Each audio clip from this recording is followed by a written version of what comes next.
Welcome students in our next session of Science and Technology Part 2, and we are talking about the animal classification.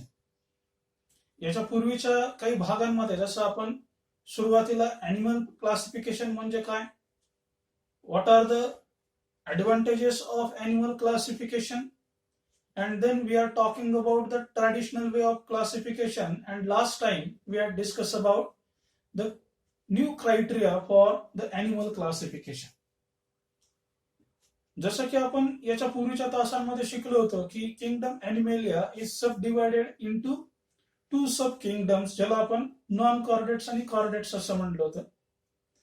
आणि non कॉर्डेट्सला 10 भागांमध्ये किंवा 10 phylum मध्ये आपण त्याला divide केलेलं आहे, ज्याच्यामध्ये protozoa, porifera, cnidaria, platyhelminthes, aschelminthes, then annelida, arthropoda, then mollusca, त्याच्यानंतर इकेनोडर्मॅटा आणि हेमिकॉर्डेटा या 10 फायलम मध्ये आपण त्याला डिवाइड केलेलं आहे. But when we are talking about in deep about the non chordates, याच्यामध्ये आपण प्रोटोझोआ बद्दल फार काही माहिती घेणार नाहीत, किंवा आता आपल्याला अभ्यासक्रमामध्ये प्रोटोझोआ याच्याबद्दल फारशी काही माहिती याच्यामध्ये आपल्याला दिलेली नाही, त्याचा अभ्यास आपल्याला दिलेला नाही. कारण as we know, the protozoans, they are the unicellular organisms. Okay, so these protozoans, these are the unicellular organisms. आणि जसं आपल्याला माहिती आहे की अगदी सुरुवातीलाच ॲनिमल क्लासिफिकेशन किंवा ऑर्गॅनिझमचं क्लासिफिकेशन देत असताना वेटेकरनं काय केलं होतं की these unicellular organisms and these specially protozoans, they are included in the protista, ज्याला आपण किंगडम प्रोटिस्टा असं म्हणलं होतं.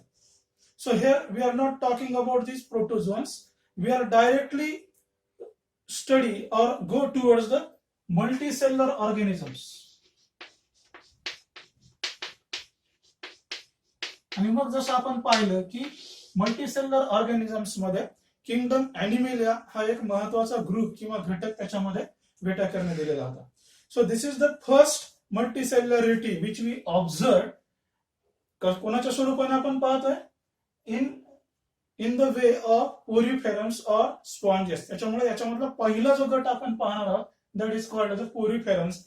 आता हे जे पोरिफेरन्स आहेत किंवा पोरिफेरा ज्याला आपण म्हणू, फायलम पोरिफेरा, याच्या नावामध्येच याचे बरेचसे कॅरेक्टर्स हे दडलेले आपल्याला दिसून येतील. पोरी मीन्स पोर्स. पोर्स म्हणजे ज्याला आपण मराठीमध्ये छिद्र असं म्हणतो, आलं लक्षात. आणि फेरन्स किंवा फेरा, it is called as a bearing. These are the pores bearing animal, ज्यांच्या संपूर्ण शरीरावरती छिद्र आहे, पोर्स आहे, आलं लक्षात. This is the characteristic feature of this phylum porifera. They are commonly called as a sponges. They are commonly called as a sponges. Okay. So first time these sponges, they are observed by Robert Grant, and the study of these poriferans is called as a parazoology. याला एक नाव दिलेलं आहे की ज्याला आपण पॅराझोलॉजी असं म्हणू शकतो. या पॅराझोलॉजी मध्ये आपण या पोरिफेरन्सचा अभ्यास झालेला आपल्याला दिसून येईल. आता जसं आता आपण म्हणलं की these are the pores bearing animals and they contain two types of pores. One is called as a ostia and another is called as a oscula. याच्याबद्दल आपण अगदी विस्ताराने पुढे पाहणार आहोत. ओके. आता what about the availability of these poriferans or sponges? They are generally aquatic in nature.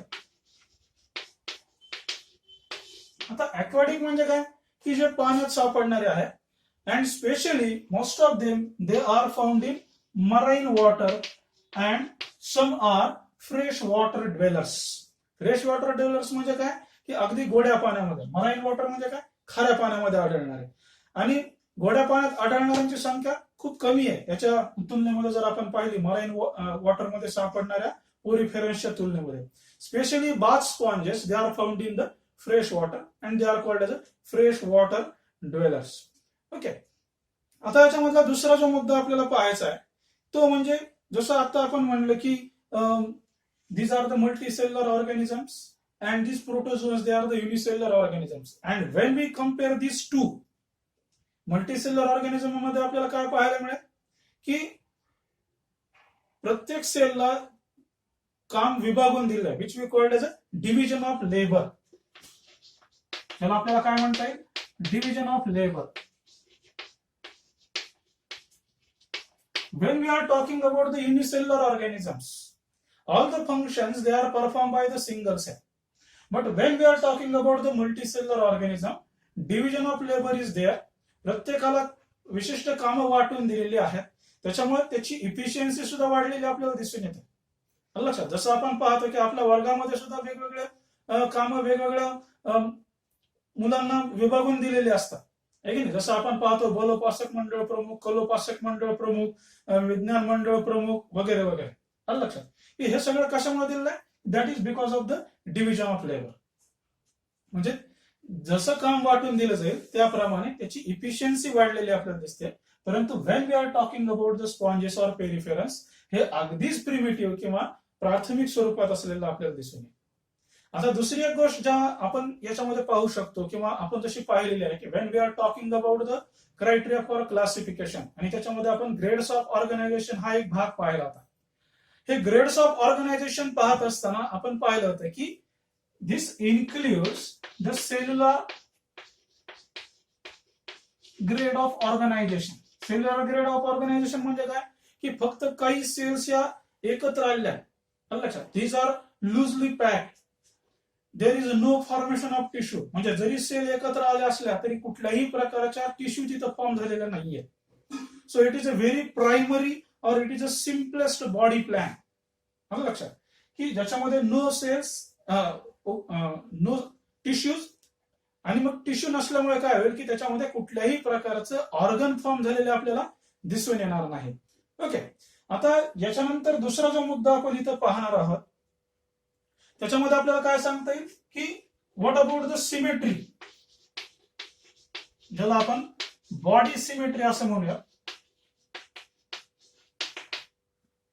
So when we are talking about the sponges, जसं sycon घ्या किंवा दुसरं उदाहरण जसं आपण पाहिलं की स्पॉन्ज आहे, तर याच्यामध्ये आपण जसं पाहतो की when you cut the body of this poriferans by imaginary axis.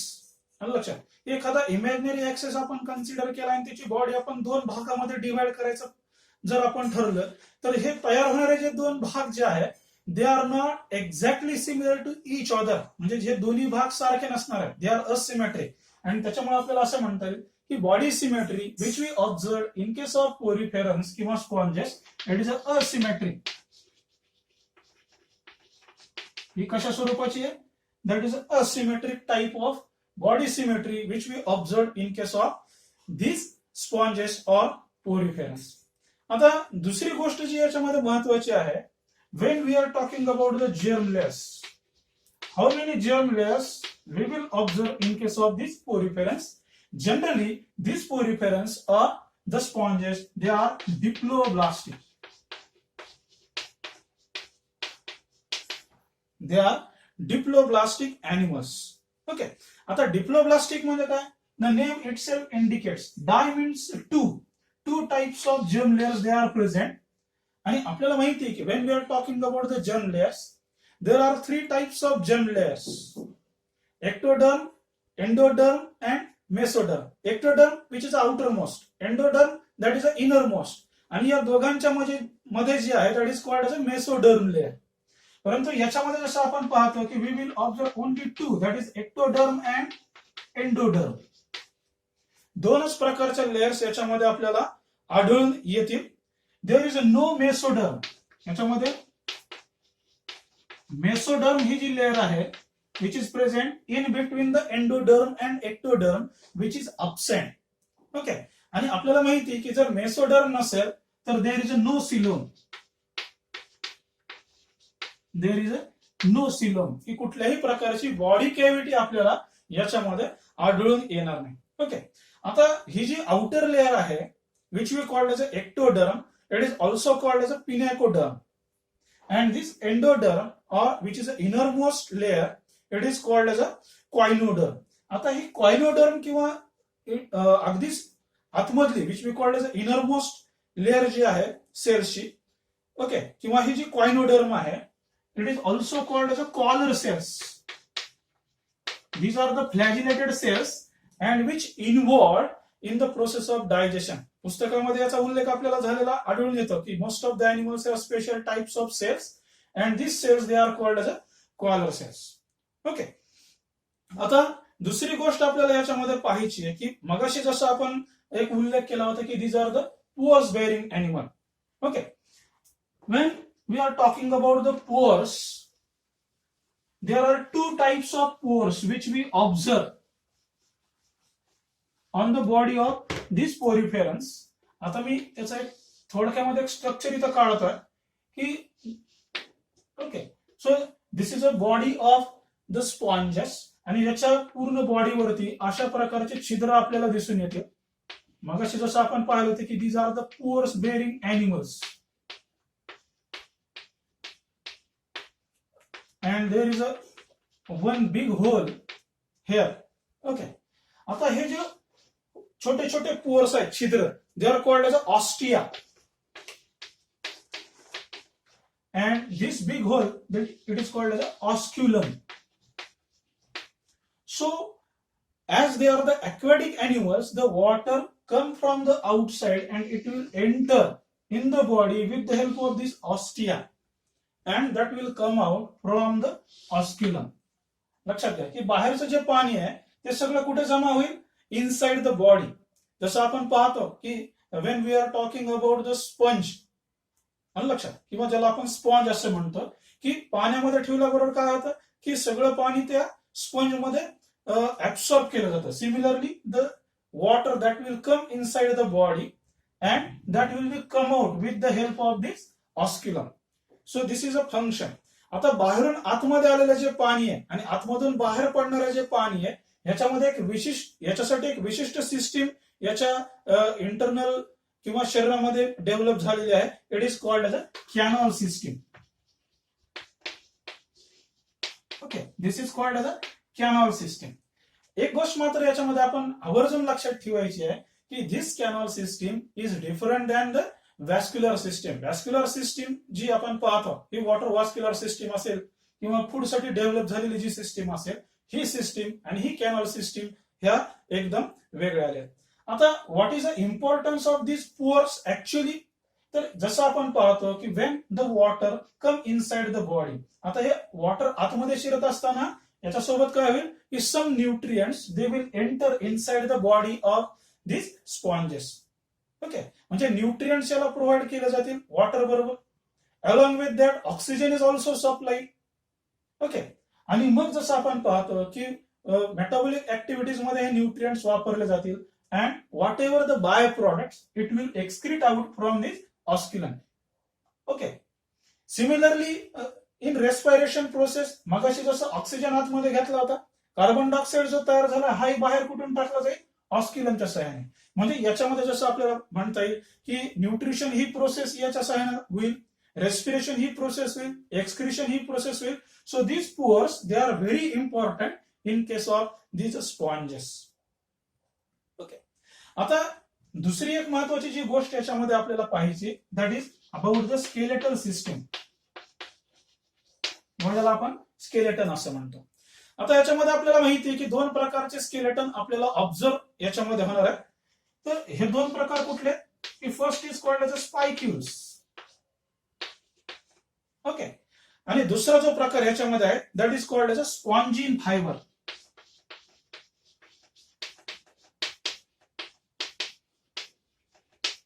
This is called as a spongin fiber. ह्या दोन प्रकारची स्केलेटन सिस्टीम जनरली आपल्याला स्पॉन्जेस मध्ये आढळून येते.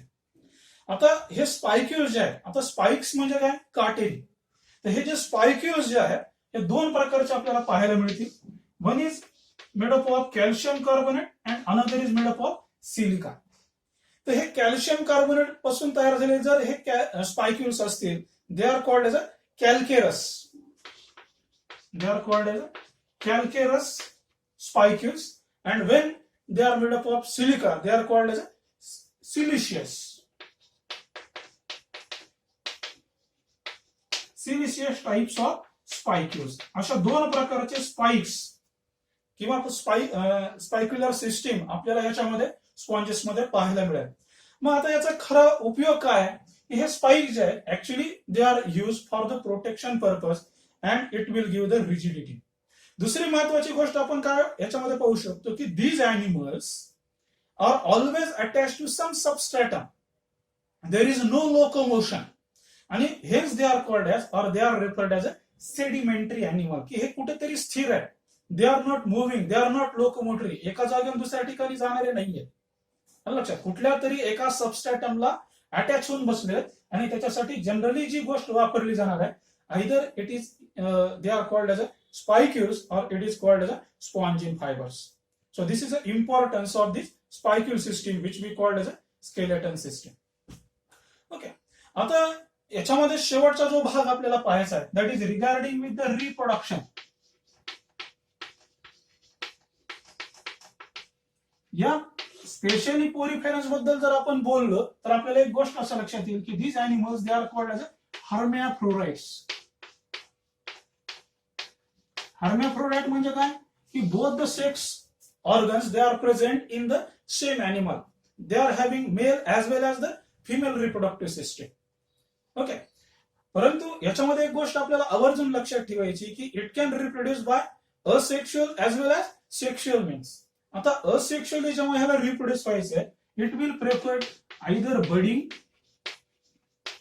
और it will prefer regeneration.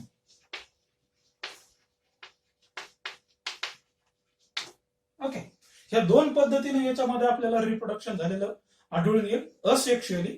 And Wien it will undergo the sexual reproduction, it has to produce the male and female gametes, and these male and female gametes they will combine together and form the embryo. So this is all about the porifera. Okay, lastly we came to the point of the examples of poriferans. I had written here some examples of this phylum porifera. याच्यामध्ये सगळ्यात पहिला example आपण पाहूया सायकॉन. then second one that is called as a euspongia. मगाशी ज्याचा उल्लेख आपण केला होता की bath sponge which is a fresh water dwellers. And third one that is a hyalonema. These are the few examples of poriferans. परंतु जसं सुरुवातीला आपण पाहिलं तर most of the organisms they are the marine water. They are found in marine water. So this is all about the Porifera.